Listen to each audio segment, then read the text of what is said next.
네, 테슬라 보도록 하겠습니다. 테슬라가요, 영국에서 전력 공급 분야에 진출하기 위해서 시동을 걸었습니다.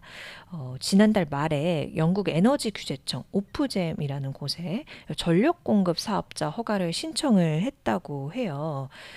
사업 승인이 되면 테슬라가 이르면 내년부터 요 현지 이미 진출해 있는 대기업들이랑 경쟁을 해서 잉글랜드, 스코틀랜드, 웨일스 이쪽에 전기 공급이 가능해집니다.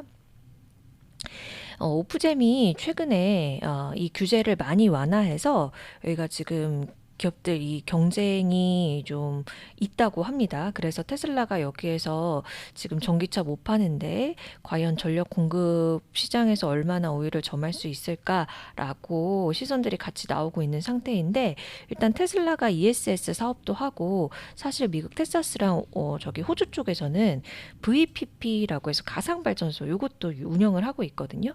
그러니까 진짜 말 그대로 가상 발전소예요. 이렇게 자체적으로 이렇게 공급한 생산한 이 전력을 가지고 한 곳에 모아서 배분을 하는, 그것을 이제 소프트웨어로 그렇게 하게 되는 그런 시스템을 구축해서 운영 중인데, 만약에 이 VPP를 영국 전력 시장에 적용을 한다면 기존 업체들과 당연히 차별화할 수 있는 요소이긴 하죠. 그리고 이미 영국 시장에 진출해서 뭐 전기차라든지 배터리 사업하고 있는 테슬라 입장에서는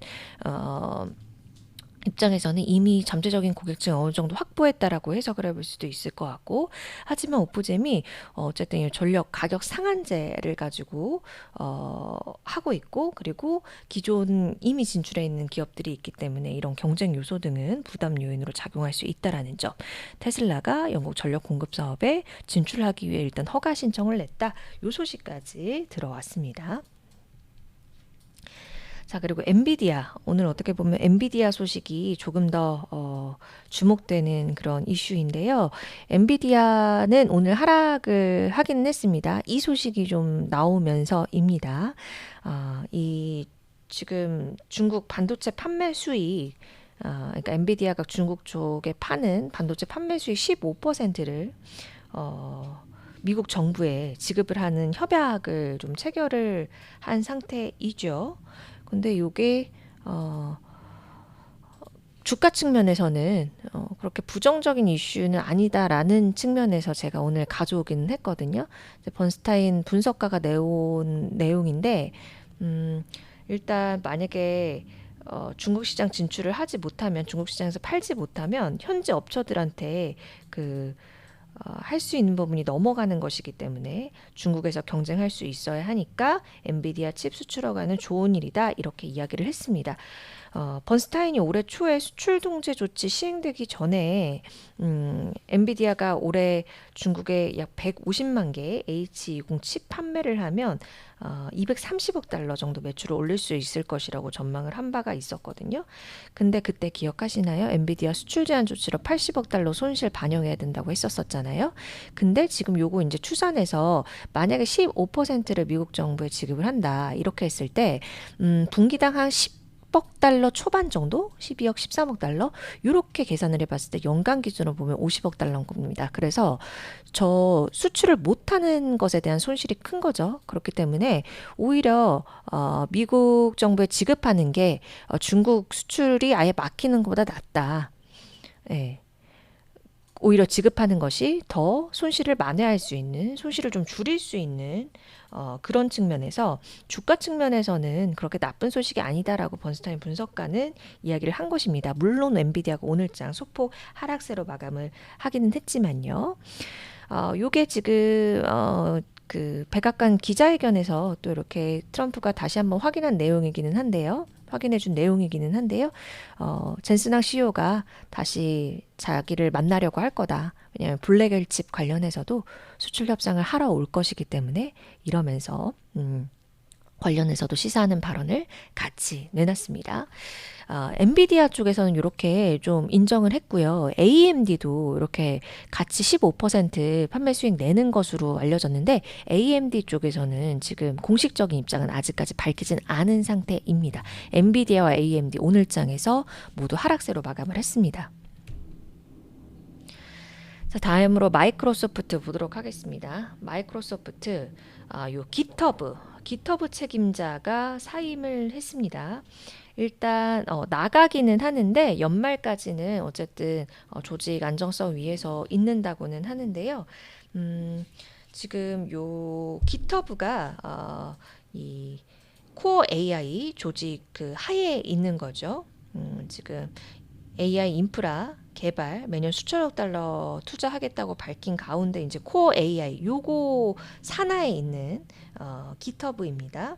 요 깃허브 전 세계 개발자들이 코드 저장 관리하고 협업할 수 있도록 그런 도와주는 대표적인 소스 코드 저장조 협업 플랫폼이라고 보시면 될 것 같은데요. 2021년에 오픈 AI랑 협업해서 코파일럿을 출시를 한 바가 있고요.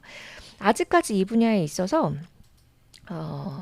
지배적이기는 해요. 그런데 이 코드 공유 플랫폼에서는 그렇게 지배적인 위치를 점하고 있는데 지금 AI 모델 기반으로 해서 앱이랑 웹사이트 코드를 좀 빠르게 생성하는 이른바 바이브 코딩 분야에서는 치고 올라오는 업체들이 많습니다. 그래서 이런 경쟁 심화 수준에서 요 책임자 교체가 이루어졌다고 보시면 될 것 같고요. 여전히 근데 지금 밝힌 내용 보니까 코파일럿 쪽 성장세는 좀 이어지고 있어요. 그래서 지난달에 나달라 CEO가 얘기한 거 보니까 2천만 명이 코파일럿 사용하고 있고 전분기 대비해서 75% 코파일럿 엔터프라이즈 고객 수 사용자가 그렇게 증가했다라는 2천만 명이 전분기 대비 75% 코파일럿 엔터프라이즈 고객 수도 그렇게 증가를 했다. 이렇게 이야기를 하고 있습니다.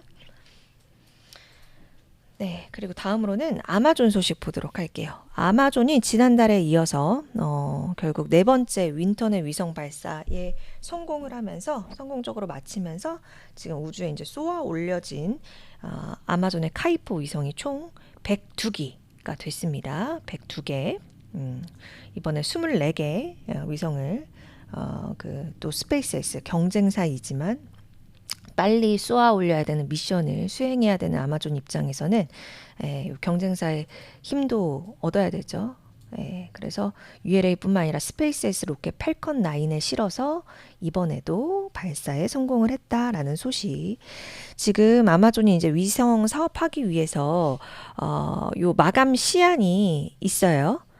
마감 시한 맞추기 위해서 내년 7월 말까지 1,600개, 그리고 2029년까지 3,200개 정도를 저궤도에 배치를 해야 되거든요.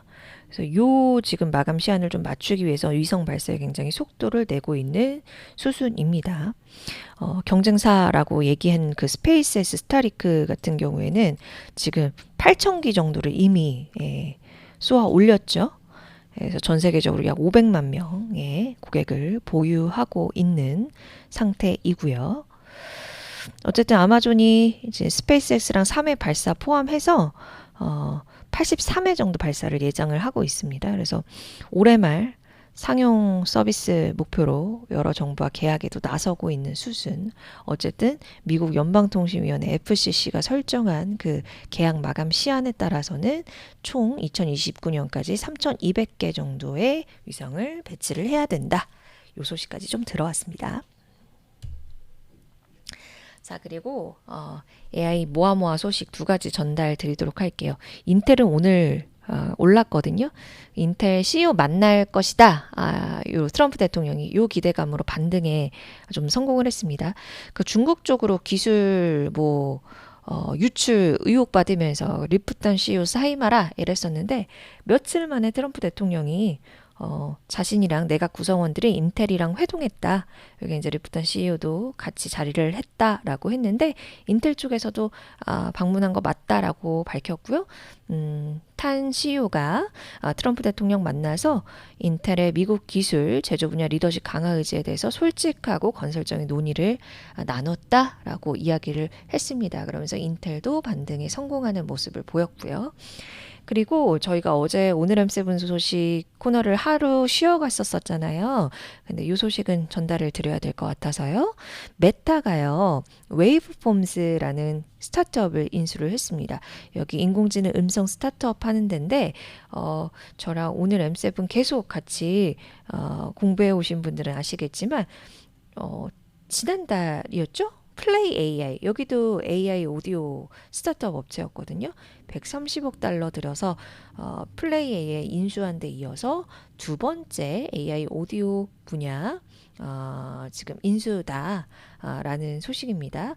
그래서 이번에 이제 인수를 하면서 또 웨이브 폼스 창업자, 공동 창업자 중에 두 명이 메타에 합류를 했다고 해요. 한 명은 오픈 AI 출신이고 한 명은 또 구글 광고 전략가 출신.